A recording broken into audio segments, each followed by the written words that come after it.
Elijah the Tishbite was a prophet of God. He lived in Israel during a time of great wickedness.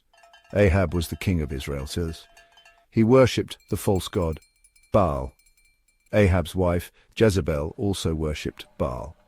She encouraged Ahab in his idolatry. Elijah appeared before Ahab. He delivered a message from God. "As surely as the Lord, the God of Israel, lives," Elijah declared, "there will be no dew or rain during the next few years unless I give the word." God's people had turned away from him. They were worshipping idols. The drought was a punishment for their sin. Ahab was furious. He blamed Elijah for the drought. Jezebel also sought to kill Elijah. However, God protected his prophet. He directed Elijah to a secret location by the brook Cherith. God miraculously provided food for Elijah.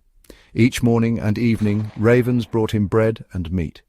He drank from the brook, and the drought continued. The brook eventually dried up. God then sent Elijah to Zarephath. He was to find a widow there. God had commanded the widow to sustain Elijah. The widow was afraid. She was very poor. She told Elijah that she only had enough flour and oil for one last meal for herself and her son. Elijah told the widow not to be afraid. He promised that if she would first make him a small loaf of bread, God would provide for her. For this is what the Lord, the God of Israel, says, "The jar of flour will not be used up, and the jug of oil will not run dry until the day the Lord sends rain on the land," Elijah proclaimed. The widow trusted God. She did as Elijah asked.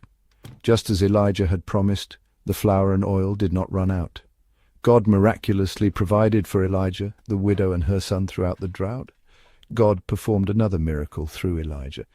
The widow's son became ill and died. Elijah prayed fervently for the boy. God answered his prayer. He raised the boy from the dead. After 3.5 years, God sent Elijah back to Ahab. God was ready to send rain again. So Elijah confronted Ahab and challenged him to a contest on Mount Carmel. He wanted to prove to the people that the Lord was the one true God.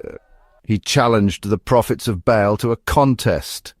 The challenge was to see which god could send fire from heaven to burn up a sacrifice. The prophets of Baal went first.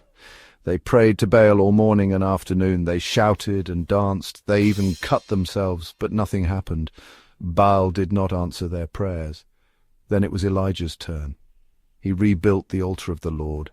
He prepared the sacrifice. He prayed a simple prayer to God. The fire of the Lord fell from heaven. It burned up the sacrifice, the wood, the stones, the soil, and even licked up the water in the trench. When all the people saw this, they fell prostrate and cried, "The Lord, He is God! The Lord, He is God!" Elijah then ordered the people to seize the prophets of Baal. He had them taken down to the Kishon Valley and slaughtered there. After the contest, Elijah prayed for rain. God sent a great rainstorm. The drought was finally over. Jezebel was furious when she heard what Elijah had done. She vowed to kill him. Elijah was afraid and ran for his life. He went to Mount Horeb.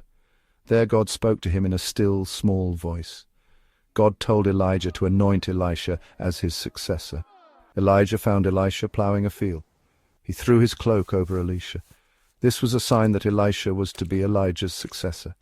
Elisha left everything and followed Elijah. One day, Elijah and Elisha were walking together. Suddenly, a chariot of fire and horses of fire appeared. They separated the two of them, and Elijah went up to heaven in a whirlwind. Elisha picked up Elijah's cloak. He used it to perform miracles, just as Elijah had done. He became known as the prophet who had a double portion of Elijah's spirit. Elijah's life and ministry serve as a testament to the power of faith in God. He was a fearless prophet who stood against idolatry. He boldly proclaimed God's word. He performed incredible miracles. His legacy, passed down through Elisha, continued to inspire generations to come.